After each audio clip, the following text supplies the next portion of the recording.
Dicen que el tiempo se mide en instantes, pero también puede medirse en sabores.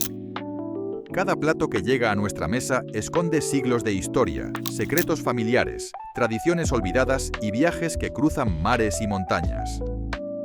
Hoy no solo vamos a hablar de comida, vamos a revivir las memorias que se esconden detrás de esos ingredientes, a descubrir cómo nacieron las recetas que aún hoy seguimos cocinando, y a saborear juntos un pedazo del pasado. Porque cuando entendemos el origen de lo que comemos, también entendemos un poco más de quiénes somos. Así que relájate, abre bien tus sentidos y acompáñanos en este recorrido que mezcla historia, cultura y gastronomía. Bienvenido a Viento del Oeste. Respira hondo, ponte cómodo y prepárate para disfrutar de un nuevo viaje al pasado, donde cada plato nos cuenta una historia y cada sabor guarda un legado. Estofado de ardilla. El estofado de ardilla puede sonar extraño hoy en día, pero durante la Gran Depresión era algo bastante común de ver, sobre todo en las mesas de quienes pasaban por tiempos difíciles. Claro, no hace falta que te diga que cuando pensamos en la Gran Depresión, automáticamente lo asociamos con una crisis económica devastadora. Pero lo que tal vez no sepas es que mucha gente, enfrentando esas circunstancias extremas, desarrolló habilidades de supervivencia bastante ingeniosas. Entre bayas, hongos silvestres y otros animales de caza menor, surgió una práctica bastante curiosa, la caza de ardillas. Sí, como en las películas postapocalípticas. En tiempos de necesidad extrema, la gente definitivamente recurría a lo que tuviera a mano, y las ardillas eran una opción realista. Lo más sorprendente es que esta práctica no se limitaba al campo o a zonas rurales aisladas. Incluso en ciudades grandes, la gente empezó a ver la carne de ardilla como una alternativa viable para llevar algo a la mesa. Ahora bien, ¿a qué sabe una ardilla? Pues quienes la probaron la describen como una carne de sabor suave, un poco salada, bastante tierna y sorprendentemente no demasiado fuerte o silvestre. Así que en términos de sabor, podríamos decir que pasaba la prueba. Estofado de vagabundo. El llamado hobo stew o estofado de vagabundo fue un clásico de la Gran Depresión que todo trabajador, agricultor o ciudadano en apuros conocía bien. Sus protagonistas solían ser los de siempre, un puñado de verduras mal recolectadas, restos de carne olvidados y cualquier conserva que quedara en la despensa. Todo acababa en una olla, cocinándose a fuego lento, casi siempre sobre una hoguera improvisada. Su encanto estaba en la sencillez. No hacía falta horno, estufa ni utensilios especiales. Gran parte de la cultura de las personas sin hogar giraba en torno a este tipo de platos que podían prepararse con lo que hubiera a mano. Encender fuego no era solo cuestión de cocinar, también de sobrevivir al frío. Hoy cuesta imaginarlo, pero entonces las vías del tren estaban llenas de personas cocinando este tipo de comidas. No solo los vagabundos lo conocían.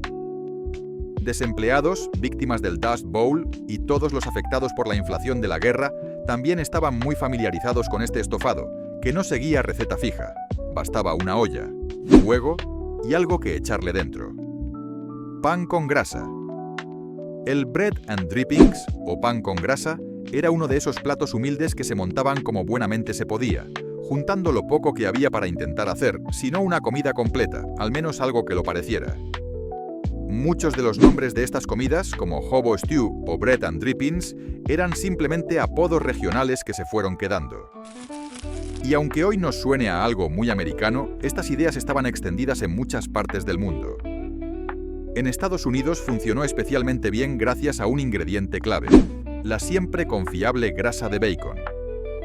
Porque si hay algo que caracteriza al país es su amor profundo e incondicional por el bacon.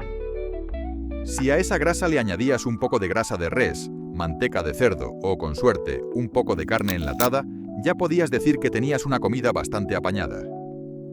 Quienes regresaban a casa tras una jornada en la fábrica o tras haber aceptado cualquier trabajo temporal que encontraran en la ciudad, solían encontrarse este plato esperándolos. Era una forma bastante efectiva de cuidar tanto el bolsillo como la salud, grasa, proteínas y carbohidratos en un solo bocado. Peor era pasar hambre, desde luego. Lo curioso es que había gente que le añadía azúcar por encima. De hecho, hubo comedores populares que servían tostadas con grasa y azúcar como desayuno económico, y por lo visto funcionaba. Tortitas de patata. Junto al maíz y al bacon, las patatas siempre han sido uno de los pilares fundamentales de la alimentación en Estados Unidos. ¿En qué momento no han estado las patatas al rescate? Y si hablamos de ahorrar dinero, las tortitas de patata eran sin duda una de las mejores formas de reutilizar las sobras de forma ingeniosa y práctica. Cuando el dinero escaseaba, desperdiciar comida era impensable. Pan, carne, curry, salsas, puré, todo tenía un nuevo uso. Además, las patatas eran un cultivo extremadamente fácil de sembrar en cualquier rincón del país. Su versatilidad las convertía en la aliada perfecta para superar tiempos difíciles. No tenía sorno, no importaba. Lo que hacía la gente era coger las sobras de puré de patatas, formar pequeñas tortitas con ellas y cocinarlas en sartén como si fueran unas sencillas tortitas o pancakes. Se servían en casas humildes, comedores populares, restaurantes baratos y desayunos comunitarios como una opción muy económica. Si querías darle un toque especial, podías acompañarlas con sirope de arce y unas rodajas de manzana. Te garantizo que no estoy exagerando cuando digo que las patatas tienen un currículum envidiable. Col y patatas hervidas. La col hervida con patatas era otro recurso habitual para estirar lo poco que había en la despensa. Una receta humilde que exprimía al máximo las posibilidades de dos ingredientes básicos. Este plato se convirtió en un clásico entre las clases trabajadoras y las comunidades más humildes, no solo por su sencillez, sino porque ayudaba a llenar los estómagos con apenas nada. Se trataba simplemente de hervir col y patatas juntas con algo de sal, pimienta y, si había suerte, un poco de grasa para darle algo más de sabor. Muchos cultivaban sus propias hortalizas incluso en las ciudades gracias a los llamados Victory Gardens, esos huertos urbanos que surgieron en tiempos de necesidad. Si eras lo bastante previsor como para tener tu pequeño cultivo casero, añadir este plato a tu dieta significaba prácticamente tener asegurada una comida gratis de vez en cuando. Si había un poco de carne a mano, se solía echar al guiso. Un hueso de jamón, un poco de bacon o un trozo de cerdo bastaban para darle un toque extra de sabor. Incluso las hojas de col marchitas eran aprovechadas. El lema era claro: no se desperdiciaba nada. Esta mentalidad permitió a esta receta sobrevivir tanto a las guerras mundiales como a la Gran Depresión. Ensalada de hojas de diente de león. La ensalada de hojas de diente de león es uno de esos ejemplos que demuestran cómo las situaciones extremas pueden sacar a relucir habilidades que uno ni siquiera sabía que tenía. La recolección de plantas silvestres era una costumbre heredada de los primeros colonos y las familias de los Apalaches, que dependían en gran parte de lo que la naturaleza podía ofrecerles gratuitamente. Si viajabas a Pensilvania en los años 50, no te habría sorprendido ver este tipo de ensaladas, e incluso los supermercados vendían hojas de diente de león durante buena parte del siglo XX. Así que no es exagerado decir que fue un plato bastante habitual. Y es que no tenía mucha competencia. ¿Qué otra planta se encuentra tan fácilmente, crece en cualquier lado y no requiere ni medio esfuerzo para recolectarla? El diente de león tenía muchas ventajas. Era gratis, fácil de cocinar, accesible y bastante nutritivo. Solo hacía falta un poco de vinagre, sal y un huevo duro para conseguir una ensalada que, a simple vista, podría pasar por un plato comprado para llevar. Una muestra clara de cómo la necesidad agudiza el ingenio. Pan de maíz con leche. El pan de maíz con leche es exactamente lo que parece. Una receta humilde y sencilla, típica de los desayunos de la época. Si querías algo diferente al pan tostado y azúcar, algo más suave, fácil de digerir y con un toque dulce, ahí entraba en escena el pan de maíz, ese viejo conocido que siempre rondaba por casa. El proceso no tenía misterio. Desmenuzar el pan en un bol, cubrirlo con leche y listo. Algo parecido a un cereal remojado, perfecto para aprovechar restos que de otro modo acabarían en la basura. En el sur preferían usar suero de leche, mientras que en las ciudades era común añadir sirope o melaza para darle un toque más dulce. Cebolla asada rellena de crema de cacahuete. Puede sonar extraño, incluso absurdo, pero esta receta existió. Se trataba simplemente de vaciar una cebolla, rellenarla con crema de cacahuete y hornearla hasta que la cebolla se caramelizara y su dulzor natural equilibrara el toque salado y graso del cacahuete. Aunque parezca una combinación forzada, la suavidad dulce de la cebolla cocinada y el toque salado y cremoso del relleno resultaban curiosamente complementarios. Era una forma diferente y muy económica de combinar proteínas y vegetales en un solo plato.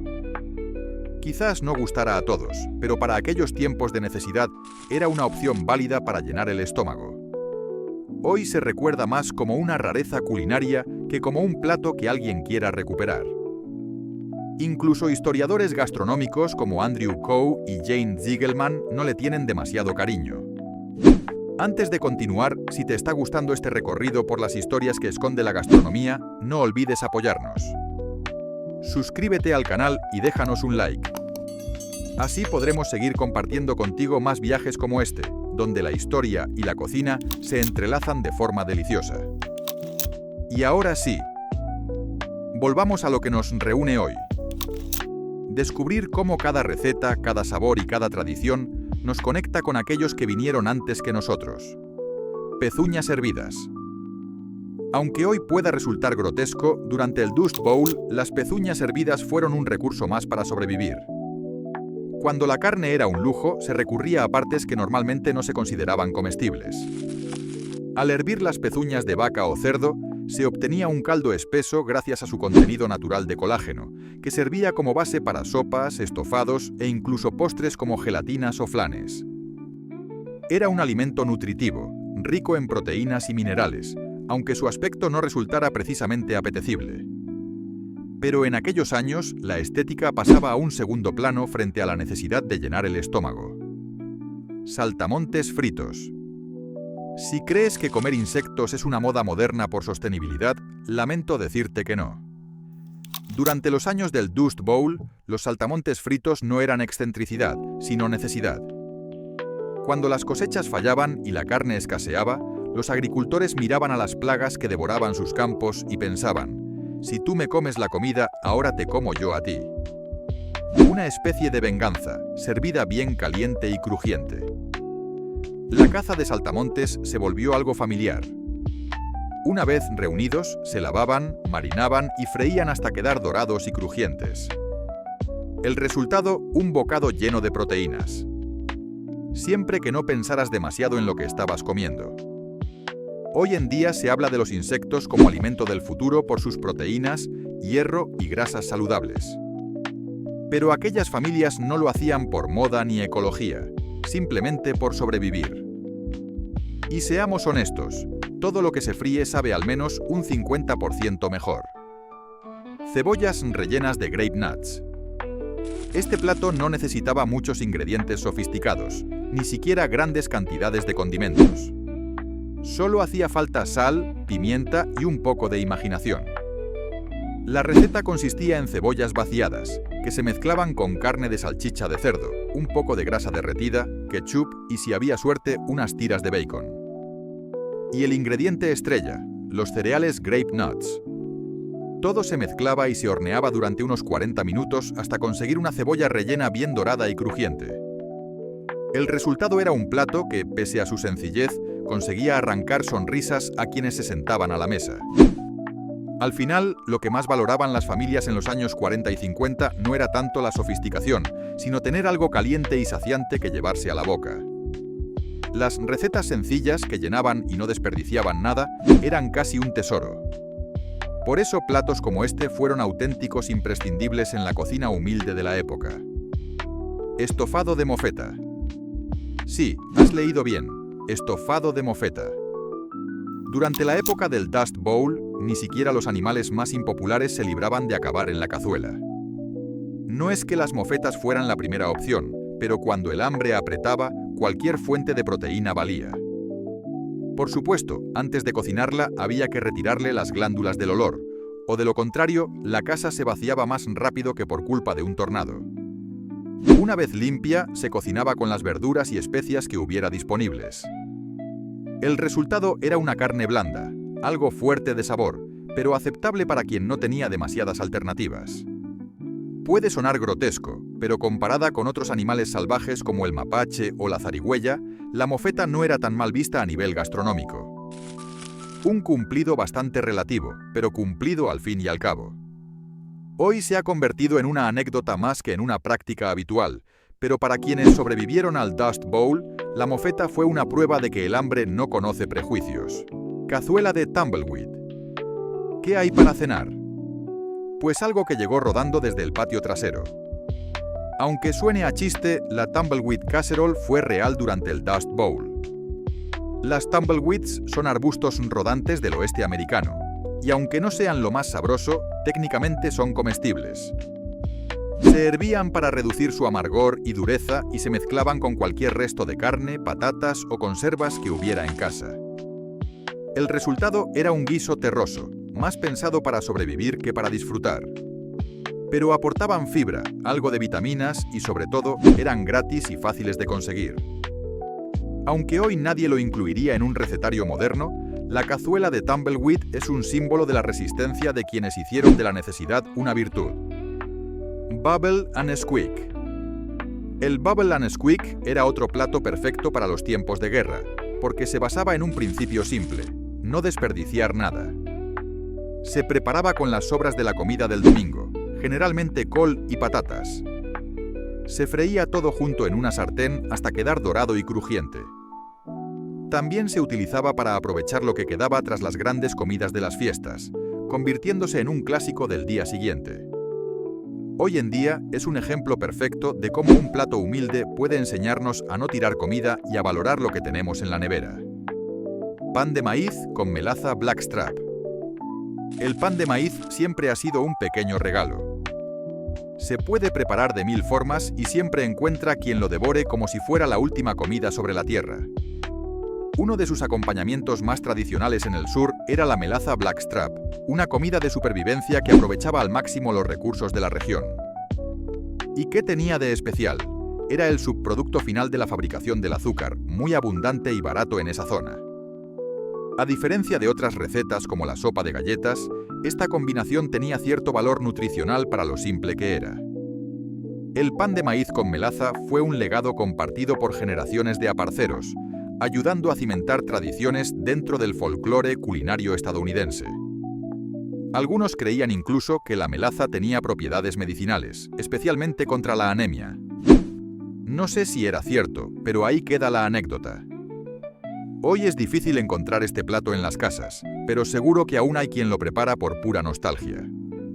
Col frita con grasa de bacon. Si creías que ya habías visto suficiente col en esta lista, espera, porque aquí va otra.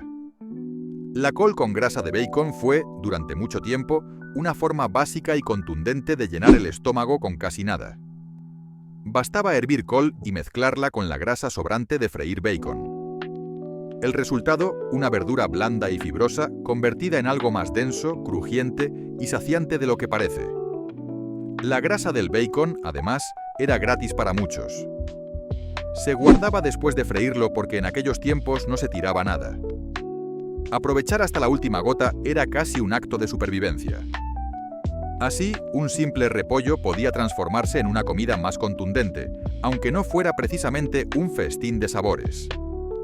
De todas las recetas con col, esta es, sinceramente, de las que menos se extrañan hoy en día. Y así, entre ingredientes, tradiciones y relatos, hemos llegado al final de este viaje. Esperamos que hayas disfrutado tanto como nosotros al descubrir los secretos que se esconden en cada receta. Recuerda que la historia no solo está en los libros, también está en tu cocina, en tu mesa y en cada bocado que compartes. Si te ha gustado este vídeo, te invitamos a dejarnos un like, suscribirte al canal, escribirnos en los comentarios qué historia gastronómica te gustaría conocer y, por supuesto, compartir este contenido con quien sepas que disfruta tanto como tú de viajar al pasado a través de los sabores. Nos vemos en el próximo viaje al pasado.